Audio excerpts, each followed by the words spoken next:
La chronique cinéma vous est présentée par le magazine Studio Ciné Live. Bonjour à toutes, bonjour à tous, merci d'être fidèles au programme d'RCF et bien sûr particulièrement à cette chronique cinéma qui, je l'espère, chaque semaine vous donne envie de sortir et d'aller au cinéma.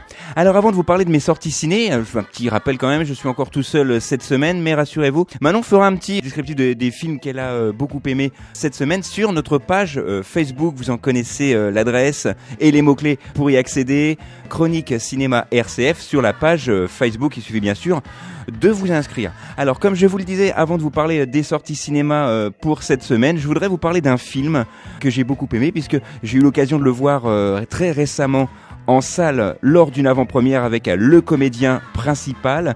Le film s'intitule Un village presque parfait avec notamment Laurent Deutsch et Didier Bourdon, Elie Moon, toute une pléiade d'acteurs et Armel Deutsch même notamment que l'on voit dans ce film. C'est vraiment un film très drôle, vraiment sur un sujet d'actualité. Ce film s'intitule donc, je vous le disais, Un village presque parfait. Il se situe à Sallois-la-Modène, un petit village frappé de plein fouet par la crise et la désertification. Alors son seul espoir, c'est de relancer l'usine de fumage de saumon. Le seul problème, l'assurance exige la présence d'un médecin qui va normalement exercer au sein du village, mais personne ne répond à l'appel jusqu'à temps qu'il y ait un incident bien précis et vous allez le voir que Laurent Deutsch va essayer de devenir le médecin officiel du village. Ça va être risqué, ça va être aussi assez risque et péril, vous allez le voir, c'est vraiment très très drôle. C'est vraiment un film familial que je vous conseille. Ce film sortira le 11 février et on aura bien sûr ici sur les ondes d'RCF d'en reparler bien évidemment. Pour les sélections de cette semaine, les films qui sortent ce mercredi, je voudrais vous parler déjà d'un film très très émouvant qui m'a beaucoup touché. Ça s'intitule Les souvenirs de monsieur Jean-Paul Rouve avec notamment Michel Blanc et la très talentueuse Annie Cordy qui va nous raconter l'histoire de Romain qui aimerait être écrivain mais pour l'instant il est simplement veilleur de nuit dans un hôtel. Son père, 62 ans, part à la retraite et il fait semblant un peu de se fiche un petit peu de l'avenir de son fils et il a un colocataire de 24 ans, il a une pensée, une chose, séduire une fille et pas n'importe laquelle et il va essayer de le faire par tous les moyens. Et il a une grand-mère justement incarnée ici par Annie Cordy et elle débarque en catastrophe dans la vie de son petit-fils. Vous allez voir, c'est vraiment un film très très émouvant. Malheureusement, on ne voit pas assez Annie Cordy au cinéma. Là, c'est vraiment un très très grand retour, un film vraiment que je vous conseille avec vraiment toute l'émotion qui a été donnée dans ce film. C'est monsieur Jean-Paul Rouve, l'ex Robin des Bois qui l'a réalisé. Il n'en est bien sûr pas ici à sa première réalisation, mais je pense qu'ici dans ce film, il touche vraiment un point très très sensible, la vie en famille, l'exclusion des personnes âgées. C'est vraiment un film que je vous conseille. Je vous en rappelle une dernière fois le titre, Les souvenirs de monsieur Jean-Paul Rouve avec la très talentueuse Annie Cordy notamment. Autre film cette semaine, Joker, interdit aux moins de 12 ans de monsieur Simon West, un film plein de pétarades, plein d'effets spéciaux. Si vous avez aimé Le Transporteur, si vous avez aimé tout ce genre de film, vous aimerez Joker. Alors il faut savoir normalement que c'est Brian De Palma qui était à l'origine de ce film. Il a été remplacé par Simon West, mais c'est vraiment quand même une très grande réussite.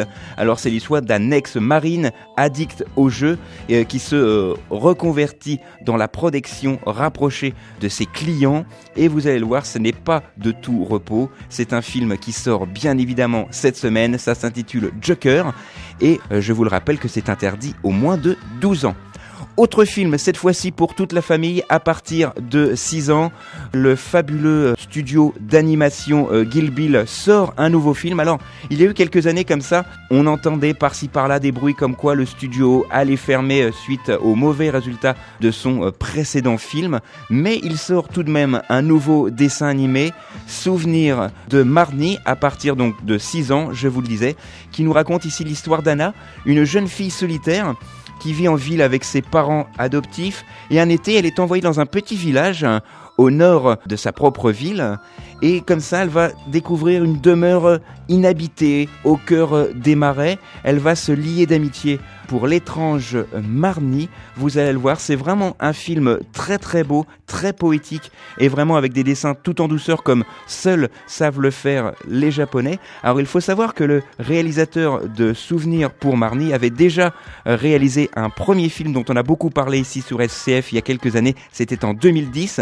c'était Arrietty et le petit monde des chapardeurs. Là c'est d'un tout autre registre qu'il vous offre aujourd'hui, c'est vraiment un film à aller voir en famille. Ça s'intitule Souvenirs de Marnie et ça sort cette semaine.